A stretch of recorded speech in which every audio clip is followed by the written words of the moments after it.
Greetings, everyone. Pete Pardo here from Sea of Tranquility. Welcome to another episode of Perfect Album Sides. It is day 20, and look who's here once again in the co-captain's chair, Mr. Chris Canzaneri. Good morning, my friend. How you doing? Morning. You ready to talk Perfect Album Sides once again? Yes, sirree. All right, we got two more good ones for you here today. So I will let Chris kick us off with his Perfect Album Side. And what do you got for us here? Okay, I'm hitting up another one from 1971, just like yesterday. Good year. I went with Maggot Brain by Funkadelic. Wow. Which is a kick-ass album that defies expectations. I suppose if you were a fan of later music from Funkadelic or Parliament Funkadelic or P-Funk All-Stars or what the heck are they called now? Something like Orgasmic Kitty or something. I don't even know what the latest incarnation is, but George Clinton's still going strong. Back during these days in 71, he had a pretty small band by comparison. They played heavier music and did more drugs. And they came out with this album, which I think was right when they stopped being a funk metal, even if you want to call it metal back then, but they were darn heavy. But a funk band, and started really experimenting. I think this is sort of the transition between those two periods of time. The title track, Maggot Brain, an absolute classic. It's a big, long guitar solo from Eddie Hazel, and every moment of it is special. Instrumental track. The story goes that Eddie and George were tripping on LSD, and George said, "Listen, I want you to play me this song and make it sound like you would feel if somebody told you your mom had just died," which has got to be heavy, even when not tripping. And Eddie stepped up to the plate and delivered an absolute classic masterpiece.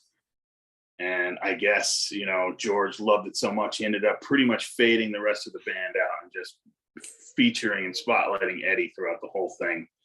So you start off with that. It's 9 minutes of psychedelic guitar playing. It's awesome. And you're wondering what's going to come next. And they get on to, and you get to that, which is more of a funky rock song. You get the female background singers. Good hook, tasty song, dig it, sort of a palate cleanser after a big, long, emotional guitar solo. And then they come up with Hit It and Quit It, which is another song kind of in the same vein. Great hook on there. I mean, I could never get that out of my head. And that's just a great song. And then they finish it off with You and Your Folks, Me and My Folks. There's only 4 songs on here. This is more of a traditional funk song, except George does some funky echo on the drums. And, it's a little less straightforward than the last two. But it finishes out a pretty strong, I'd say heavily rock and roll influenced for a funk band's album. And I think, it's kind of the last time they really did straightforward songs, 1, 2, 3, 4. Not that Maggot Brain is super straightforward, but on the later albums, you're starting with he's going to narrate the first half of the first song, and then you're going to be into some spacey echo stuff and a little more free flowing, a little more progressive. This is, a rock and roll album, I think, deep down inside, but definitely killer. And the rest of the album's good too. Honestly, Super Stupid, the first song on the second side, is heavy as hell for that time, so it's worth checking the whole thing out. But for me, side one is the, the perfect side. So. Yeah, I mean, that is a really great album and a great side. And I think Maggot Brain is one of the great, like, post Hendrix extended guitar pieces, right, you'll ever want to hear.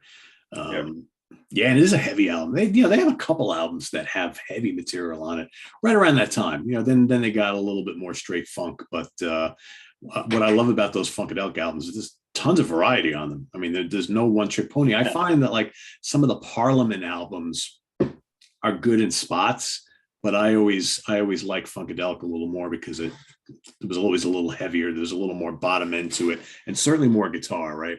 Where the Parliament stuff was, you get all these vocals and all these, you get sax and all this horns, and it's definitely more traditional funk, I think, but still Parliament, still kind of psychedelic in spots. Both great bands, though.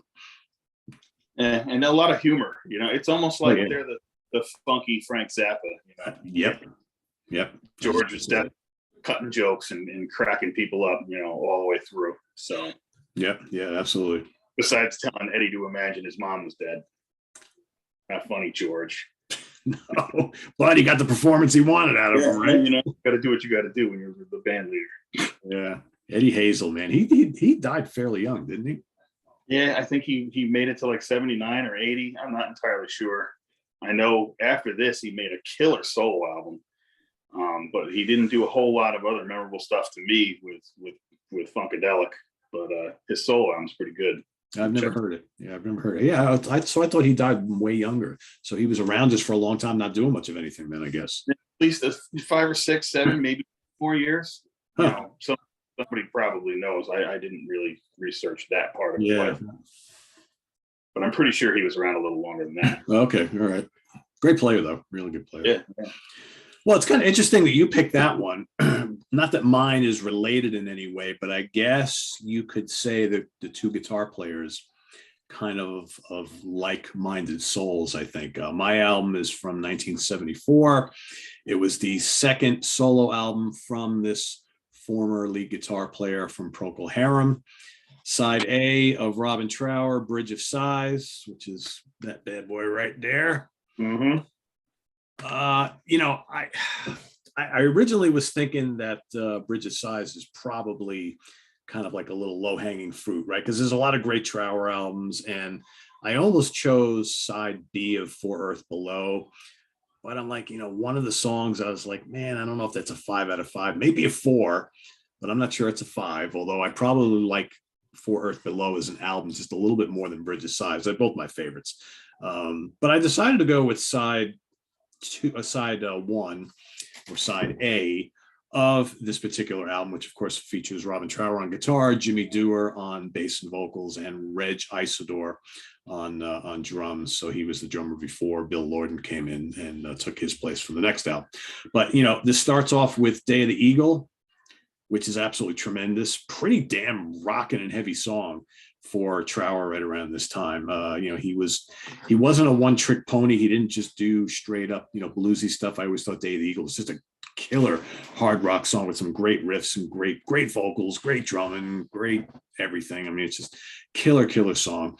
And then of course follows it up with his masterpiece, which is the title track, Bridge of Sighs, which is slow and psychedelic. The specter of Hendrix is kind of hanging right over his shoulder, but he's doing his own shit on here, which is really cool, and just a wonderful use of all the effects that he's got. The univibe and the wah-wah and fuzz and just this kind of swirly, and may have even been using a phaser at this point in his career. I'm not sure. I know there was like a cutoff point where he was using a phaser, then he went to the univibe, so I'm not really quite sure what it was for this particular album. But Bridge of Sighs is just a masterpiece, right? And it's kind of like atmospheric and slow, and it just like oozes like all this Trower goodness, and a killer vocal from Jimmy Dewar. And kind of that similar, kind of a similar atmospheric feel is on the next track, In This Place, which I think is a really underrated song, and I absolutely love it. And it kind of like Bridge of Sighs kind of continues right into that. And at the beginning, you got these great, like kind of dreamy wah-wah guitars, a killer Jimmy Dewar vocal. And it's just dripping atmosphere and emotion. I mean, the lead work on it is just you feel it like right in here. Just like get you in your gut, So In This Place is track number 3. And then the big, the side starts off with a bang and it finishes with a bang. You got The Fool in Me, which is big and heavy and just nasty guitar licks from Trower. And I love the groove in it. This song just completely rocks. Not that side 2 doesn't either. I think for me, About to Begin is probably the one song on the album that I wouldn't quite count as a classic because, you know, Two Rolling Stone, Lady Love, and A Little Bit of Sympathy, all 5-star classics there. About to Begin is good. I wouldn't say it's quite on that level, but man, side one, love it to death. Just so good. Great album. So that's my pick for this episode. His tone is just so awesome. Even to this day. Yeah. Well, he doesn't mess with it, right? I mean, it's a Fender Strat into a Marshall. Something swirly, you know? Yeah. But that album, I think even the album art, and, you know, the whole experience, you look at that album cover and you're like, yeah, you're in this like freaking, you know, desert place, abstract. You're there. I'm there when I'm listening. Yeah. Like whatever it is. I mean, it's just, yeah, I always look at this and I'm like, yeah, what is that supposed to be, right? That's what his guitar tone looks like. Yeah, it's like this undulating kind of like, yeah. He's it's so funny because he's probably, if I go back in time to like the late 70s when I first started to really start idolizing and listening to guitar players and, you know, wanting to play guitar myself, he was the first guy that really got me into this whole thing of like a guitar hero, so to speak. And I remember just being mesmerized by all these albums from him and his tone, the way he plays. And he's probably fairly unique among like a lot of the guys that I listen to, because no one else really sounds like him. And, you know, a lot of people always say, oh, he's kind of doing a Hendrixy thing. And yeah, he's got that. There are certain aspects of what Hendrix was doing that Trower kind of carried on with, but I never really thought he sounded like Hendrix much at all, other than though, you know, his use of similar equipment and effects, right? I think that was mainly about it. He's definitely got a very unique style that I think. Yeah, well, it's inspiration. You know, you take inspiration, you turn it into something different, and he did that. He's not a clone or an ape or, you know, any kind of imitator. The guy's totally unique. Yeah. With still, you can tell that Hendrix, you know, had an influence. Yeah. But man, at 76 years old, he's still kicking butt. Yeah. The new album's pretty damn good. It's pretty damn good. So yeah, one of the first vinyl records I ever had was a 45 of his that my dad bought at a garage sale. He bought a stack of 45s, and in that stack of 45s there was 2 good records, and one of them was the single for Man of the World, and the other one was something West Bruce and Lang or something like that. That's good too. The Doctor was the song there. Okay. Yeah. Cost, but I kept that. Like, you know, Robin Trower, this is cool. And, you know, I didn't get any album by him for a while. From a very young age, I had one of his records floating around my collection. Yeah, I bought my first Trower album was the live album. And I think I bought that in like maybe 77 or 78, something like that.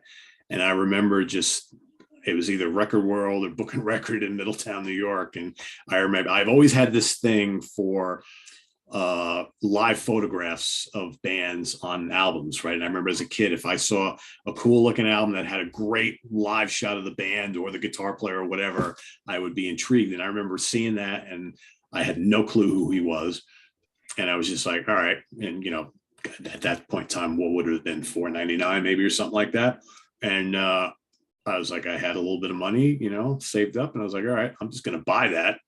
And I took it home and I was like, holy cow, this is absolutely amazing. And then I went backwards and started buying all the stuff, and I got Bridge of Sighs and first album and For Earth Below. And I think then what was the by then, like 1980, I'm trying to think of the album with Jack and Jill and one that came out after Caravan from Midnight. I'm drawing a complete blank on it. Anyway, and I just started buying like everything he did, and I, you know, still love him to this day. So back in those days, that live album strategy was probably a pretty good one, because there was that like time between 75 and maybe 84, 85, where if you bought a live album, you were probably getting the best that band could give you on one record. Like a live greatest hits, right? Yeah, basically. And if you liked it enough, you started buying the rest of the catalog. Yeah. And what was, I think, really cool about his live album is that the versions on the live album were a little bit different than the studio counterparts. You know, maybe even a little better. But I remember, like, and to this day, I still say it all the time. I look back on that live album, I'm like, man, this should have been a double album. Because there's a couple songs that are like noticeably absent, like, you know, Day of the Eagle should have been on that album, like without a doubt. And you know, you mentioned like Man of the World, or you know, a couple, maybe Hannah would have been cool to hear on that album. Again, I don't remember if he played Alethea on that one. Alethea's on that. Yep. Must include. Yeah. But yeah. Oh, and Bridge of Sighs is not on that live album. So it's like right there, you have two potentially the best songs on the Bridge of Sighs album, the title track and Day of the Eagle, and neither one of them are on the live album, which is crazy. Yeah, you know? Gotta wonder. Yeah. So anyway, there you have it, everybody. Our perfect album sides for today. We got a little Robin Trower action for you, and some Funkadelic, Maggot Brain, and Bridge of Sighs, side A or side one of both. Let us know what you think of these two perfect album sides that we've brought to the table here today, and also let us know what your pick for today is, day 20, down in the comments below. So thanks for watching. Visit us on the web at www.seatranquility.org. We're on Facebook. We're on YouTube, all together, all the damn time. For Chris Canzoneri, I am Pete Pardo. Stay tuned for more stuff here on the channel. We've got Martin Popoff coming in.